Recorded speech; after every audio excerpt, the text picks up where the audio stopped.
This is part 3 of my 4th of July 2023 fireworks show setup. I got some good news and some bad news. Let's start with the good news first. So I got my shipment in, and what's really great about this, if you watch my wholesale video, a bunch of these cases I'm not even using this year. You'll see the hammer cakes here that are instant, some that are 15 seconds. I have some more down here that are the 200 gram 15 second version, and some slice cakes. I'm not using any of those. I just got them just in case I wanted them, and I was worried that, we wouldn't have that product next year. And for the bad news, the area just announced a burn ban. And so I'm going to be watching that closely. There is rain in the forecast between now and the showtime. I'm hoping it just gets saturated enough that I'm comfortable shooting. If that burn ban remains in effect, unfortunately, I will have to postpone the show. There's always a bright side. Here's the rest of my single shots. Golden Rain Comet with Blue Mine. I'm using 18 of the 24, so it's just going to be better for me to put 6 into another mix case. Someone asked about the labels specifically. I don't actually customize them. I use the default labels. So this is the part number, the channel of the cue that needs to be used, the actual effect, the show name, the angle, and position number, and that's it.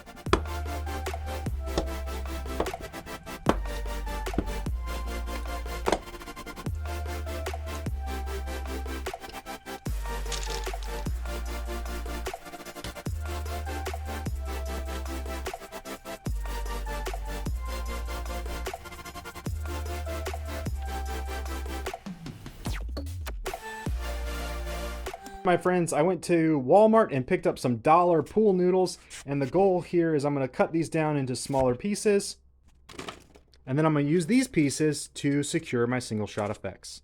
And then cut them in half like this. And then the smaller single shots, like these raccoon ones that are 30 millimeters, I can put this inside of it and then basically guide the pool noodle into the cup, slides in there like that. And so now this single shot is held in there. Obviously, this pool noodle could flex a little bit, so my angle could be slightly off, but I'm not super worried about it. These mines are all just shooting at about 25-degree angle. And the wire here, there's a gap, so that way it's not pinched on the side. So for these larger single shots here, what I'm going to do is I'm going to take my pool noodle and I'm going to cut it in half. And then now I can use these halves to secure these single shots. Because these are much bigger, I'm going to put these on the back side. So just kind of align it with the base of the single shot. Push it in, and then guide it down. And make sure my wire's in the corner here so I'm not stripping it. And there, that one's in place. So the Craigco racks do come with these wedges to help secure your single shots, but I just kind of want to show you what I'm seeing here. So on the raccoon ones, they're pretty loose, and then on these larger ones, which are closer to 40 mils, they're super tight. And you can't get them in there, but honestly, it's so tight that it's hard to get them in and hard to get them back out. So what I might do is put them in the raccoon single shots and then put something else in the corner here to keep it secure. What I probably should have done is gotten some of Bo's balls. If you know, you know. I've got a bunch of work left to do to finish securing these single shots, so I'm going to go ahead and put headphones in and get cracking on this. I want to make sure I get this done today. It's alright. Hush.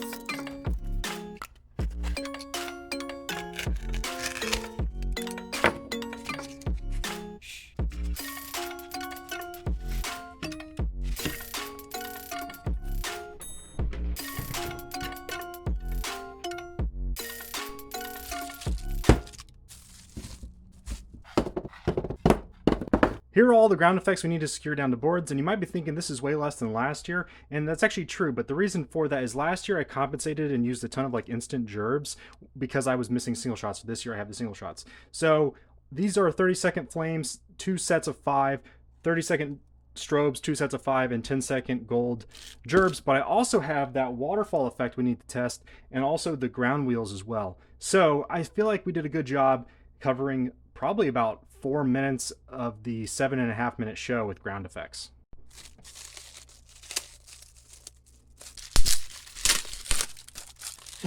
This one just wasn't labeled.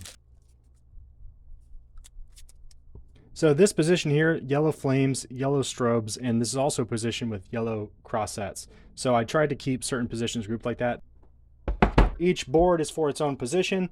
The largest position only has 5 items each, so I have 2 boards that are slightly larger for those. Otherwise, we're going to use liquid nails to secure the ground effects to each board, label them. I want to do that now so that way it has ample time to dry before show day.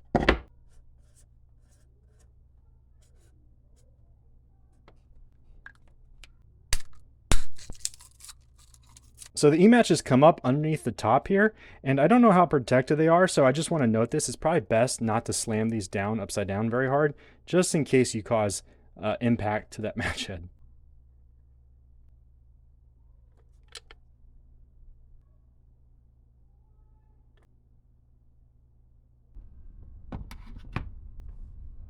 So I have several kits of these waterfall effects, and the problem here is these are wired in parallel, and there's 12 shots in a set. So these are meant to hang across a strand and then connected to your firing system, but my firing system can't fire 12 in parallel. What I'm gonna do is cut some of these out. Because they already have their electric match here, I just have to put some wire extensions on this, and then I can hook these up to my firing system and fire these almost like gerbs. So I took the wire from one of my old initiators and attached it to this waterfall. Then what I'm gonna do is I have these pieces of wood that came with my slice racks, and so I'm thinking about zip tying these waterfalls like this, so they kind of shoot showers of sparks off the side, and then mounting this on top of an 8-foot pole. So I wanna test this first. My biggest fear is that these need to be slanted down or straight down. Because it's a waterfall effect, I'm worried it's not going to shoot out. It needs to be falling down, but that's why we're going to test these things. I have my 2 fountains on either side clamped to the top of the ladder, and then I have my leads here. These are wired in series, so these 2 are tied together, and these 2 are what we're going to touch the battery. Okay, so I got one lead on that side of the battery. I'm going to touch this lead to that side, and that's going to pop the electric match.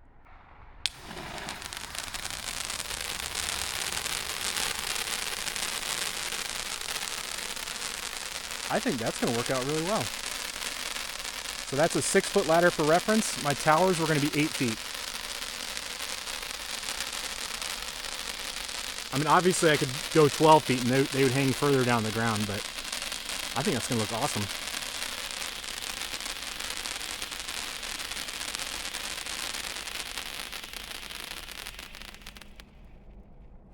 Also, that was a good test for duration.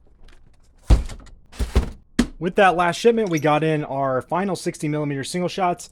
Ghost ring blue to red to yellow to green with brocade ring. I bought those without seeing a video, just on the ghost ring fact. So I'm only using, I think, 2 of those in my show this year, only because I hadn't seen them in person yet. But I'm really freaking excited about those guys. And I still have 14 of the ghost and brocade crown single shots remaining. That's awesome. So with a little bit of time I have left today, I'm going to continue labeling product and poking holes in them. I started with some 200-gram cakes, and I wanted to pause and show you what I'm working with here. So these are 5 different color cross-set cakes.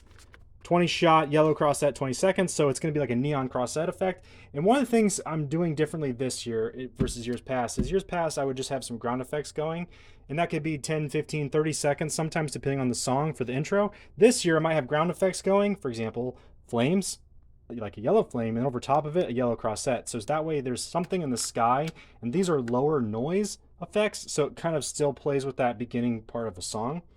Also, I got some of these Silver Dragon 5 seconds. They're basically a 5-second Saturn missile, which is really cool because, you know, Saturn missiles that the consumer buys normally are very, very, very long, where the Proline one is very fast. And also, this is not professional use only. This is just a Proline fast Saturn missile. So anyway, got 4 of those going up at the end of one of the songs. You know, I knew that this was a small bore, but I wasn't sure what this looked like, so I took this off, and I might just take a igniter clip, a Talon igniter clip, and clip it right here on the fuse. And then just give myself like a half-second pre-fire in my script and do that instead of worrying about any sort of poking matching. Also, the fuse technique is really funny. We're going to call it quits there for today. I did a couple additional cakes off camera. The focus tomorrow is going to be continuing labeling all of the cakes as well as poking them. And then I'm going to finish the last 2 single shot positions.